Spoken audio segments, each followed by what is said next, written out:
Shalom and welcome everyone, this is Panikush, and in this video I will explain to you the way we're going to play a campaign in Crusader Kings 3 mixing with battles of Attila Total War. Okay, these are the set of rules that I created in order to make the most immersive, challenging, and fairest experience when combining the battles of Total War and Crusader Kings 3. So for those of you who are familiar with Total War battles, it's pretty easy to kill the generals. So, if you're the losing side, it's pretty certain that your general is also dead. And that's not so realistic. Back then in medieval days, in ancient times, when the general was usually protecting themselves, if you're brave, then of course you will participate, but that was very rare. If the general used to see that his army is losing, he would simply retreat with his bodyguards, and that's it.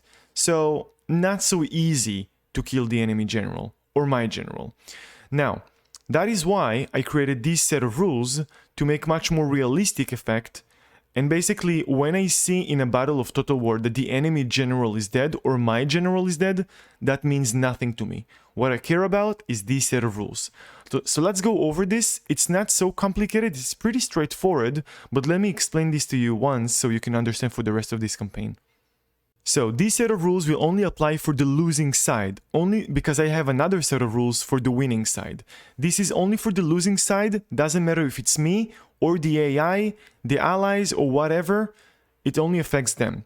So, if the general unit has between 100 to 30% left until the end of the battle, then there is no effect.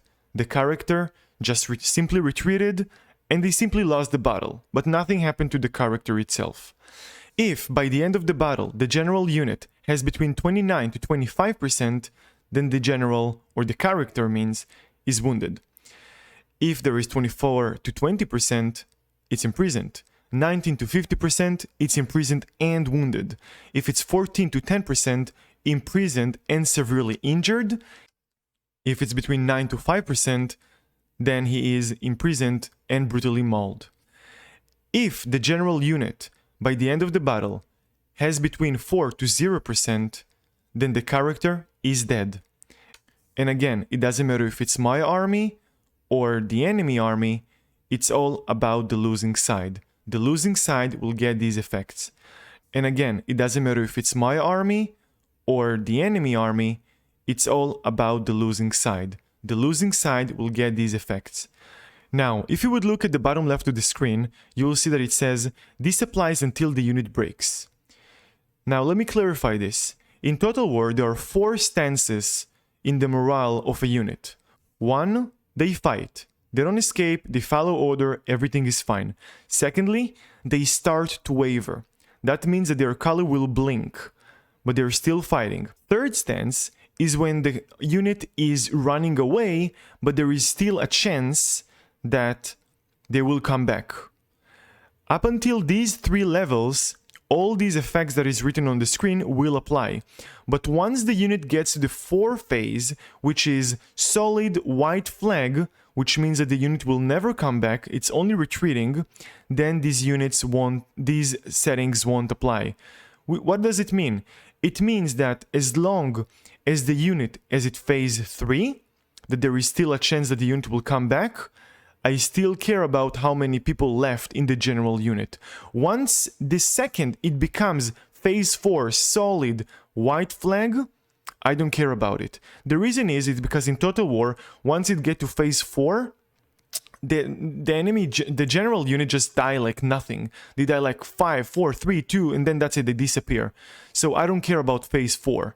Once it touches phase 4, I pause, I check, and I calculate according to the settings, and then I translate everything to the campaign in Crusader Kings 3. Okay, and these are the effects for the winning side. As you can see, there are less options, because obviously, if you won the battle, it doesn't make any sense that you got yourself imprisoned by the enemy. So, this is the winning side, so that can apply myself or the AI, depends who wins. So let's go over this, pretty much the same logic. If the general unit of the winning side by the end of the battle, and before the unit completely breaks and retreats, has between 19 to 50% left, soldiers left, then the character is wounded.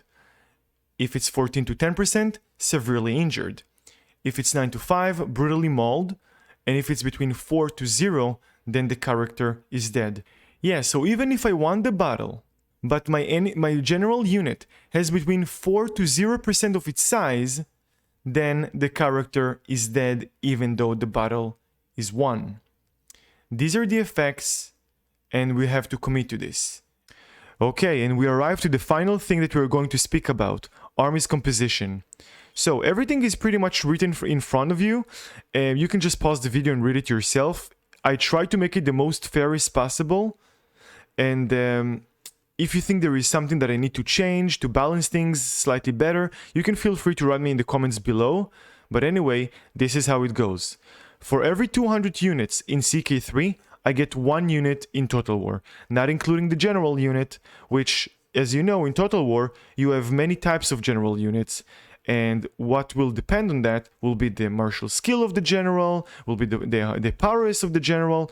So for every 200 units, 1 unit plus the general unit. Starting from the left, levies, the cheapest unit. Every levy, if it's like, say, 1,000 levies, so 50%, 500 from them is going to be the cheapest infantry. 40%, which means 400, is going to be the cheapest bow or skirmisher units, and 10% is going to be the cheapest cavalry. I did cheapest cavalry even though I thought, like, should I or not, because maybe I should just choose an army without cavalry at all, because cavalry was pretty expensive back then.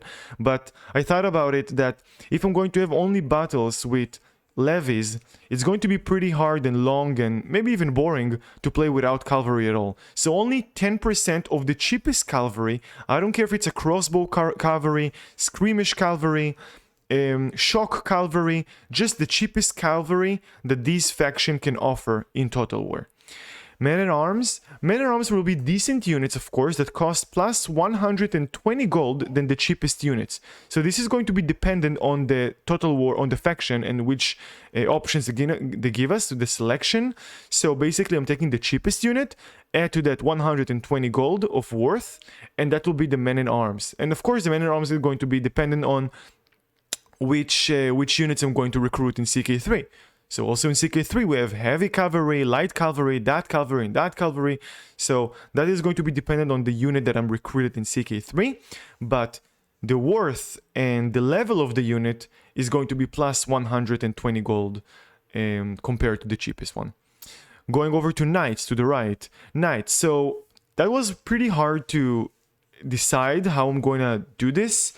I think if I'm going to really do it per character, as you know, Knights in CK3 are characters, it's going to be endless work by me to try and to balance things and to kill that character and to injure that character.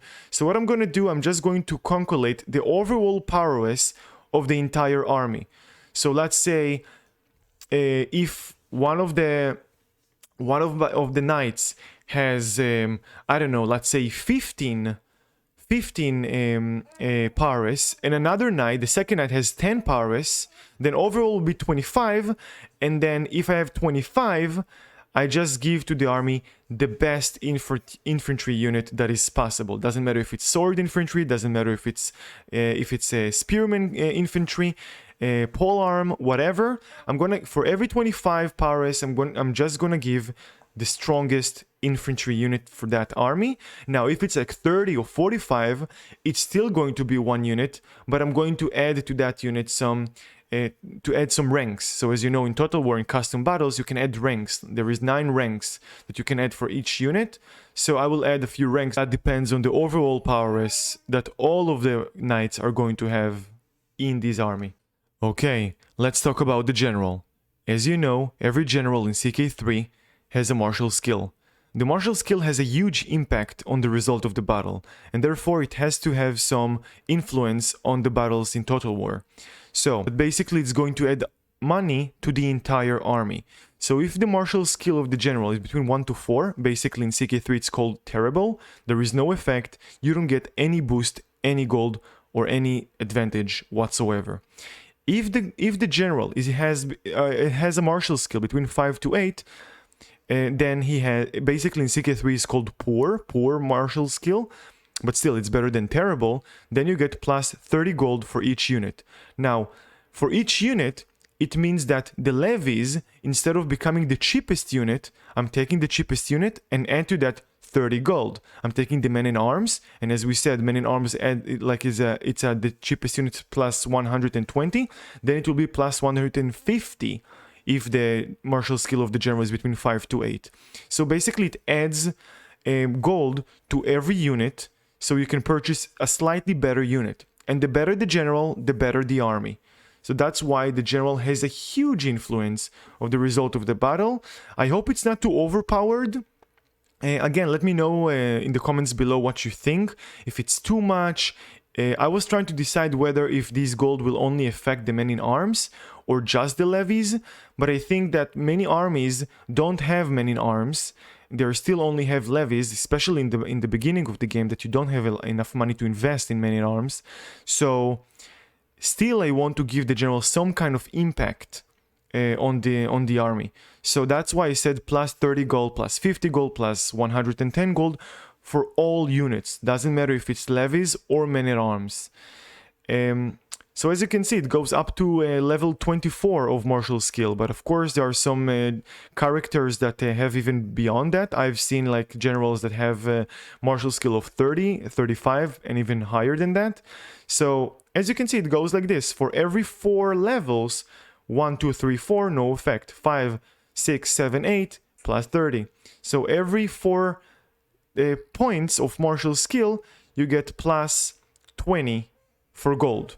So let's say if we'll have now a general between 25 to 28, then again, it will be plus 120 gold for units. Now, in addition to this, every general also have prowess. Now, prowess for a general doesn't really matter a lot because obviously you're not fighting so much, you're more focused on managing the battle and giving order and commands. And yet, it's really important that to take this also in consideration. So the higher the prowess of the general, the stronger general unit it is, okay? So it also has some effect. These are the modifiers for the generals. Now, the last thing that we're going to discuss is the terrain. I also try to decide how to make it balanced, how to make it fair, and this is how it is, just like how it's written in front of you. For forest, all units, so it doesn't really change the type of units that the army has, it's just changing how strong they are. So as you know, in Total War, there is an option to add rank for every unit. There are 9 ranks. There is tier, kind of like tier 1, 3 ranks, tier 2, from 4, 5, 6, and then tier 3, 7, 8, 9. So I try to make it balanced, kinda, as much as possible. And as you can see, if we're fighting in the forest, then the entire army, all the units get plus 1 rank. If you're fighting in the hills, so the defender army gets plus 3 ranks. If we're defending on the mountains, then the defending army gets plus 7 rank for the entire army, and that's a lot. Now, of course, there are other modifiers, river crossing, jungles, and other stuff. I also gonna take them in consideration. It's just I didn't want to really make such a huge link, but you got the idea, you understand how it goes, and I think this is the end of the video. So if you managed to stay up until now and to listen and to see how I'm going to calculate everything, good job, I'm proud of you. I don't know if I could do this myself, but this is how it goes, and I'm going to commit to this plan in all my next campaigns. In all my campaigns, it's going to be based on these rules. And again, if you have any idea how to make these rules better, send me a message, write something in the comments. If it makes sense to me, I will change that. This is still a work in progress. This is the first time that I'm taking this type of game style while combining these two games in a very serious way. I don't want to cheat. I don't want to make it too easy, too difficult. I really want to make and to create an immersive experience. You know, I'll be flattered if you will adopt this method to your own gameplays. And again, don't forget to write me in the comments below what do you think. Everything is still a work in progress. And that's it. Hey, don't forget to like and subscribe to this channel. And I'll see you in the upcoming campaigns and adventures. Bye bye.